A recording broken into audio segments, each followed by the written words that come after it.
So grants are great, and I did a lot of grants. I did them from $100 up to $125,000. But getting them, it is not how badly you need the money, it's the process.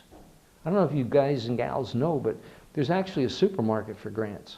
And you can go over and literally go through the supermarket and find them from grants for all different types of applications and things, but you really have to be organized. There are other means of funding, but they're not worth exploring. As I mentioned before, in Glommering, I became so proficient with Glommering. Just ask, like the 30,000. How many cookies would you have to sell to make $30,000? And I just asked. And within a couple of weeks, I had somebody hand me the $30,000. And I have a couple of these puzzles laid out in the one I gave you. And I said to them, you know, try to solve it before the program starts. And people are fiddling around. I also give you a copy of it. With the copy, you have no problem putting that together. That's because now you've got a plan. You have something that you can refer to. You've got something that you have taken and codified. It is on paper. You have a plan that also indicates your direction.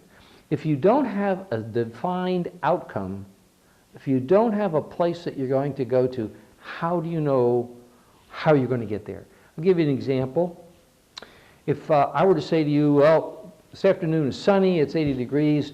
After this, why don't we all go home, pack up a lunch, we're going to go to the beach, we're going to meet here, make sure you bring some toy, and we went down the line. I don't think you'd have any trouble, because now you know the outcome. We're going to go to the beach, have a lunch, we're going to have some fun, we're going to play on the beach. If I said to you on the other side of the coin, we're going to go to New York, how many of you would be able to plan for that? Very vague. Very vague. Are we going to see a show? Are we going to a museum? Are we just going to wander around, maybe spend a couple hours in Times Square? I could spend hours telling you stories.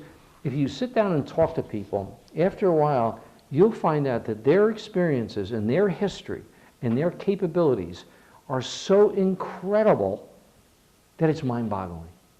Again, I'll give you a quick example. When we were first married, we had a boat. We used to go down to the shore. I stopped in Perth Amboy to buy a crab net. I walked in. It was an old rundown place. I think you were out in the car, right, Wynn?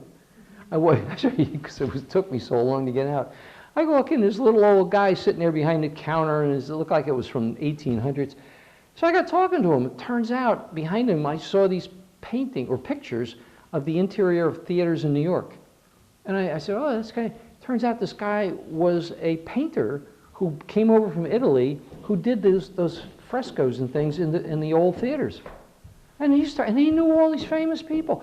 And if you sit down and talk to most people for any length of time in your organization and encourage them to share their experiences and abilities, you will have no trouble in building up a base of individuals who can make a big difference.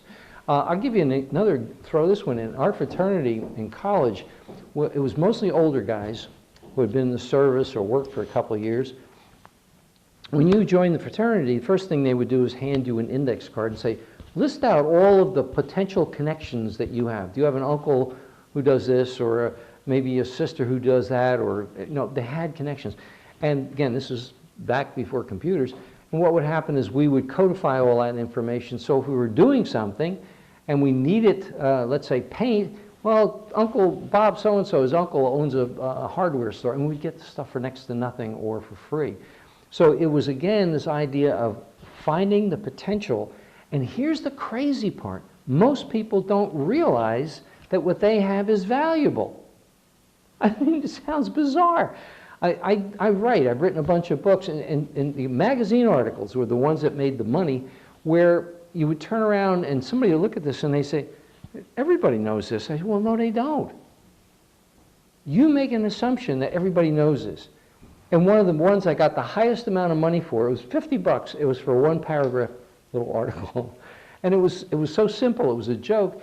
The thing is, if you make the assumption that everybody else is aware of what you have, nobody can read your mind, nobody can read it. But the other part of the equation is people have to say, what do you have? What can you do? We want to find out about it. The first thing, actually it's this word here, but talented and passionate people. I also used to be a karate instructor. And one of the things I learned very, very early is that the people who would come in to the program and succeed were not the ones who had the most talent, but the ones who had the passion. If you believe in something and they are passionate about it, they're the ones who can make the biggest difference. But most people only look at what you can put on an index card. Oh, this person's got a great job, they have a connection of this and that. But you want to also make sure you have people with a passion for it. Identify your selling points. This goes back to, you said you took a course in grant writing. How could you even apply for a grant if you cannot carefully and accurately articulate your mission? Because one of the first things... You have to know what your mission is. And also who you are. You have to find the source, the grant source, that shares the same mission. Oh, whoa. If you had a report card, you'd get an A+. And in fact, it goes with anything else. I'm going to go off on a tangent, but when I do the workshop on grants, I show that, an arrow and another one.